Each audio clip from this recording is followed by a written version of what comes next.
उमाकांत लखेड़ा जी, जी जी। कोई सोच सकता था कि राहुल गांधी को इस तरह संसद से बाहर का रास्ता दिखा दिया जाएगा और इतना आनंद फानन में दिखा दिया जाएगा। अदालत ने 1 महीने का समय दिया था कि वो अपनी अपील कर सकते हैं, लेकिन 24 घंटे के अंदर राहुल गांधी को बाहर का रास्ता दिखा दिया गया, उनकी संसद सदस्यता समाप्त कर दी गई। कहाँ जा रहा है लोकतंत्र, क्या समझते हैं आप? देखिए, सबसे पहले तो ये है कि ऐसा जिस तरह का जो रिजिम जिसमें हम रह रहे हैं, ये कभी भी ये उम्मीद करना विपक्ष को या सत्ता में बैठे लोगों को ये उम्मीद करना कि वो 1 महीने का इंतजार करेंगे और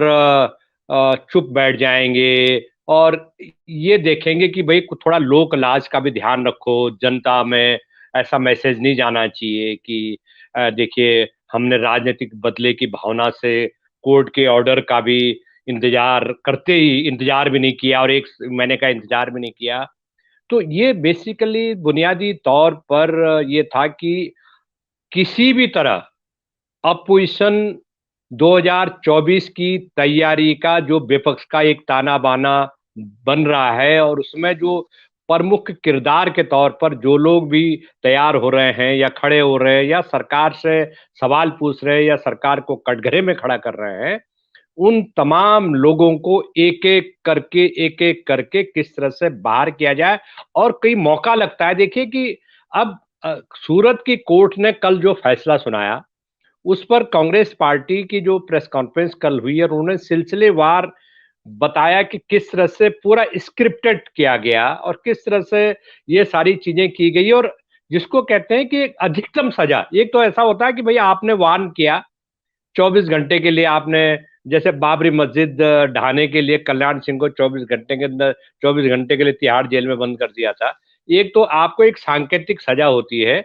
कि ठीक है, लोगों को ये होना चाहिए कि पता लगना चाहिए कि आपको सजा भी हो सकती है। लेकिन राहुल गांधी ने जो कुछ भी 2019 के में कर्नाटक की रैली में जो बोला है उसमें कोई, वो तो पब्लिक डोमेन पे था, कोई ऐसी बात तो नहीं थी।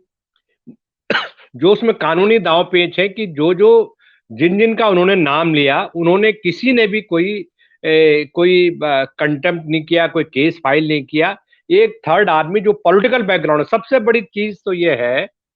कि ये पूरा जो केस है ये पॉलिटिकली मोटिवेटेड है। कोई भी जो जज, जो सेंसेबल जज होता है, वो कहता है कि हु आर यू, पिटिशनर को पूछता है कोर्ट में कि आप कौन है, कि मैं, ये मेरा ये नाम है, क्या आपका किस पार्टी से है। वो कह के कि भारतीय जनता पार्टी से हो, या सपोज करो वो दूसरी पार्टी से होता, गुजरात में तो बहुत सारी पार्टी है। तो वो जो जो अटैक होता है या जो केस की जो सेंटिटी होती है, जिसको पवित्रता होती है, वो आधी वहीं डाइल्यूट हो जाती है। भाई ये बताइए, आप कांग्रेस के हैं, भारतीय जनता पार्टी के हैं या किसी के भी है, आप बीजेपी के होके कांग्रेस वाले पे कर रहे हैं या कांग्रेस वाले होकर के बीजेपी पे कर रहे हैं, ये तो पॉलिटिकली मोटिवेटेड है। आप ये बताइए कि कोई ऐसा व्यक्ति लाइए जो जिसका किसी राजनीतिक दल से कोई वास्ता नहीं हो। तो मेरा ये साफ साफ कहना है कि ये टोटली पॉलिटिकल मोटिवेटेड है। और इसके देश की जिन लोगों ने भी ये फैसला किया, जिन लोगों ने भी ये ड्राफ्टिंग की, मैंने वो ड्राफ्टिंग पढ़ रहा था अभी, कि मतलब उसका घर खाली कराने के लिए सीपीडब्ल्यूडी को भी मतलब कोई देर नहीं की, कि रात ही जैसे बस स्टैंड पर वो सोने के लिए, वो उनके घर के बाहर एक बस स्टॉप है तुगलक लेन पर, कि तुगलक लेन पे मतलब ऐसी हालत कर दो कि बस स्टैंड पर रात को, आधी रात को उसको सोना पड़े। हो सकता है कि अभी पहुंच गए होंगे सीपीडब्ल्यूडी की टीम, वहां पहुंच गई होगी, घर खाली करो। तो एक निर्लज्जता जिसको कहते हैं और एक इंसानियत जिनके नाम की कोई चीज नहीं है। एक 4 बार का एमपी है और पब्लिक रैली में, सवाल तो यह है कि बीजेपी के लोगों ने, इंक्लूडिंग प्रधानमंत्री मोदी और उनके जो सेकंड मैन इन कमान है, इन लोगों के पिछले 8 साल के और 8 साल के पहले के जो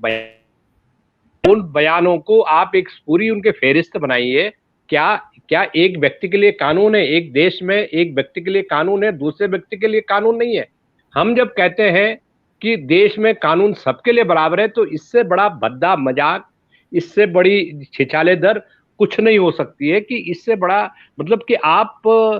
बिना किसी कोर्ट की प्रक्रिया का इंतजार किए बिना, कोई काम नहीं है आपका, रातों रात आपने ड्राफ्टिंग तैयार की और आपने कर दिया कुल्हाड़ी चला करके। ये नहीं कर दिया कि इससे देश में कितने बड़े रिपरकशंस, इसके सामाजिक, आर्थिक, राजनीतिक रिपरकशंस होंगे। और दूसरी बात यह है कि दुनिया में आप एक राजनीतिक आरोप प्रत्यारोप है, राजनीतिक आरोप प्रत्यारोप कोई नहीं लगता। कोई ये बताइए कि बीजेपी के लोगों ने बेबुनियाद और भद्दे, जिसको कहते हैं डेफेमेटरी, जो अवमानना के काबिल हैं, इस तरह की चीजें उन्होंने नहीं की। तमाम तरह की चीजें करती हैं। तो भारतीय जनता पार्टी के लिए देश एक है,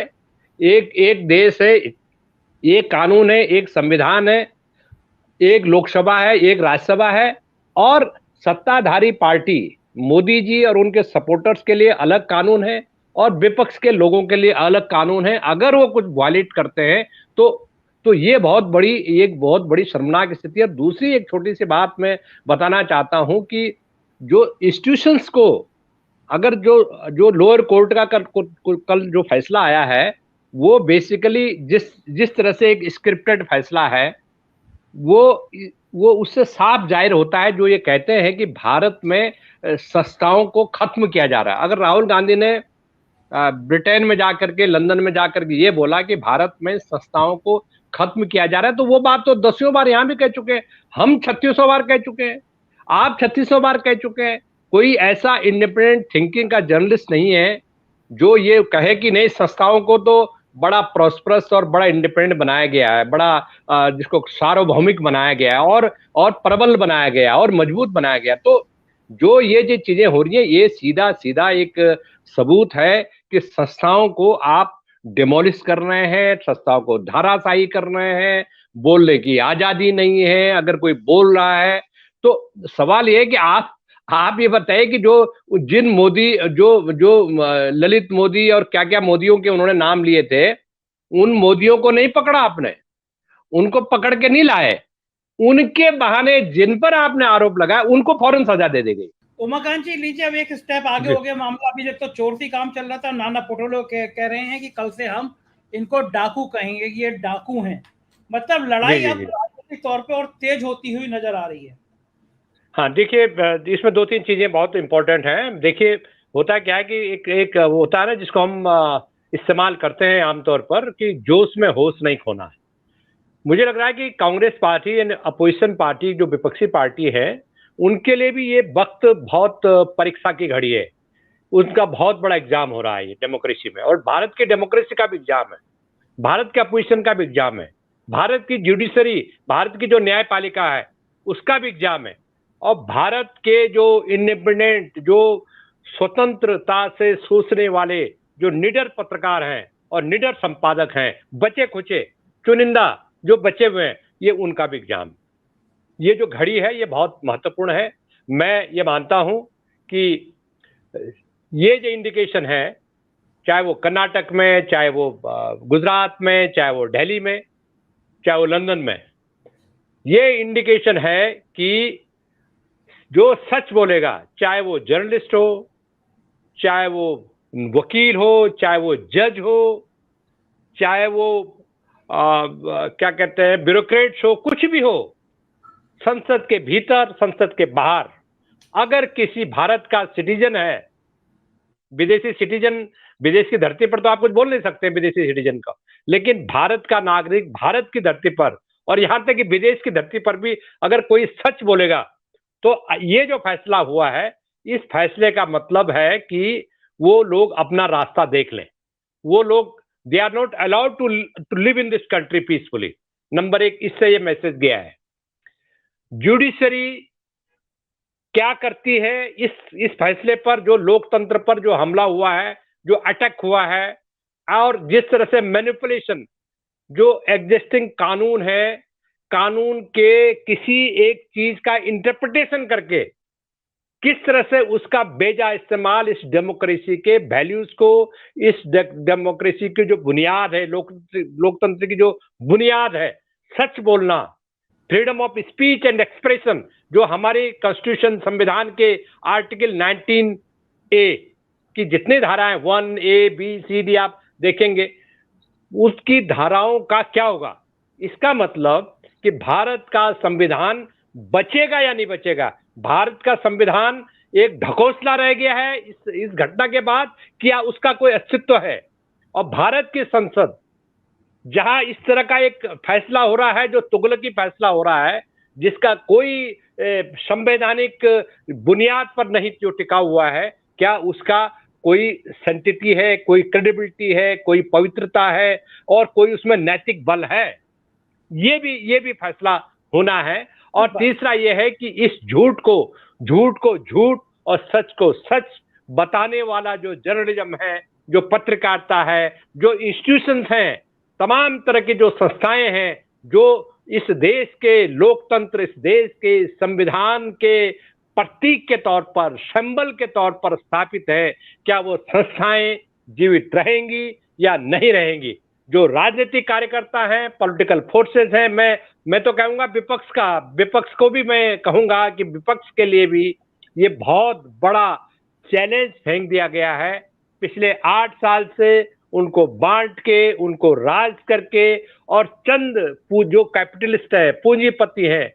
देखिए उन तमाम पूंजीपतियों के भरोसे, उनके कंधे पे बंदूक रख के, उनसे पैसा लेकर के आप अपोजिशन पार्टीज को खत्म कर रहे हैं। आप नोटबंदी ला करके, डिमोनेटाइजेशन ला करके, चाहे वो गुजरात हो, चाहे वो कर्नाटक हो, चाहे वो दिल्ली हो, चाहे उत्तर प्रदेश हो, चाहे वो बिहार हो, अपोजिशन पार्टीज के जो रिसोर्सेस हैं या उनको छोटा मोटा चंदा देने वाले जो पार्टीज हैं, उन पार्टीज को खत्म करना, ताकि इस देश में जो लोकतंत्र है उसका एक आडंबर तो बना रहेगा। एक चुनाव होगा, एक ईवीएम मशीन होगी, एक वोटिंग काउंटिंग होगी, मतगणना होगी, उसके बाद ब्रेकिंग न्यूज आएगी, उसके बाद इलेक्शन के सर्वे होंगे, कौन आगे है कौन पीछे है, लेकिन होगा क्या? एक ढकोसले के नीचे एक एक एक एक जिसको कहते हैं फ्रॉड वोटिंग होगी, फ्रॉड मतगणना होगी, फ्रॉड गवर्नमेंट्स होंगी, फ्रॉड मुख्यमंत्री होंगे, और ये फ्रॉड पूरे देश में